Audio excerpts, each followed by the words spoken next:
สบายดีทุกท่านเนาะที่กำลังติดตามช่องYouTube เนาะแล้วก็ช่อง Facebook ของข้าพเจ้าเนาะอามอนไอทีเนาะมื้อนี้ข้าพเจ้าจะมาแนะนำเทคนิคในการตั้งค่าปิดคอมพิวเตอร์เนาะโดยที่เราจะบอกเข้าที่ตัวนี้เนาะและ2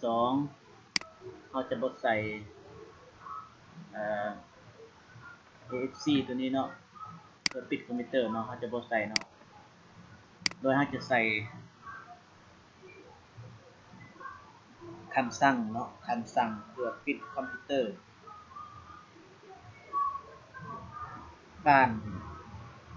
การที่เราตั้งเวลาปิดคอมพิวเตอร์ตัวนี้เนาะซึ่งบางคนอาจจะคิดว่ามันเป็น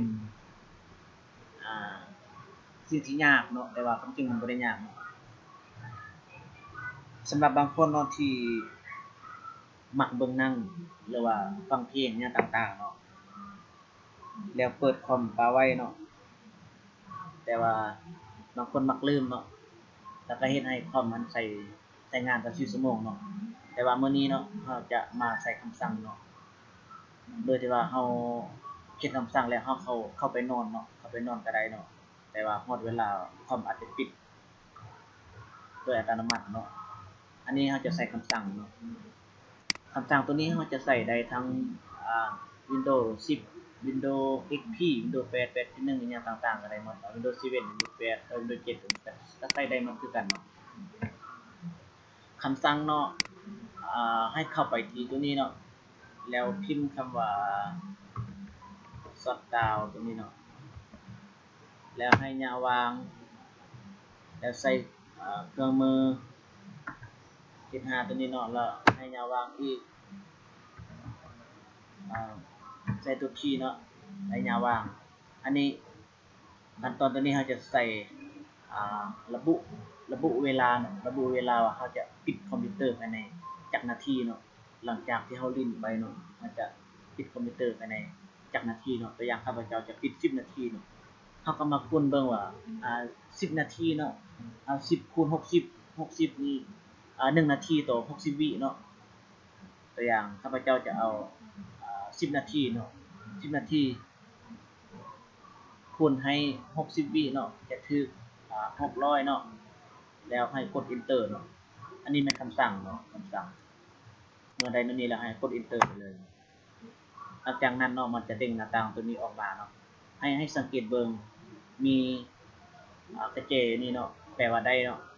แต่ว่าไม่กระเจแล้วตัวนี้มันจะเด้งหน้าต่างตัวนี้ออกมาเนาะให้เราสังเกตเบิ่งเนาะมันจะเตือนว่า Windows จะทำการปิดในระยะเวลา10นาทีเนาะแล้วอันนี้มันจะระบุว่าวันเนาะวันที่แล้วก็เดือนเนาะตัวนี้เนาะแล้วก็ชั่วโมงอันจะนำให้กด close แล้วเมื่อถึงเวลาตอนนั้นมันจะปิดอัตโนมัติสำหรับคำสั่งที่ยกเลิกเนาะยกเลิกเราจะใส่คำสั่งสัปดาห์คือเก่าเนาะ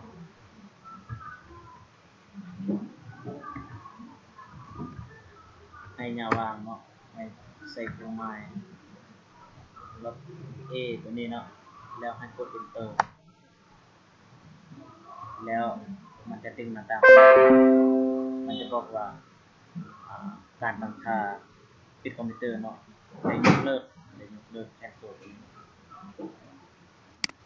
สำหรับการอธิบายคลิปมาวันนี้ก็หมดเนาะถ้าท่านใดที่สนใจเนาะแต่ว่าเฮ็ดบ่ได้ก็สามารถคอมเมนต์อยู่ในกล้องคอมเมนต์ได้เนาะขอบใจเนาะช่วยแชร์ช่วยกดไลค์เป็นกำลังใจให้ข้าพเจ้าด้วยเด้อ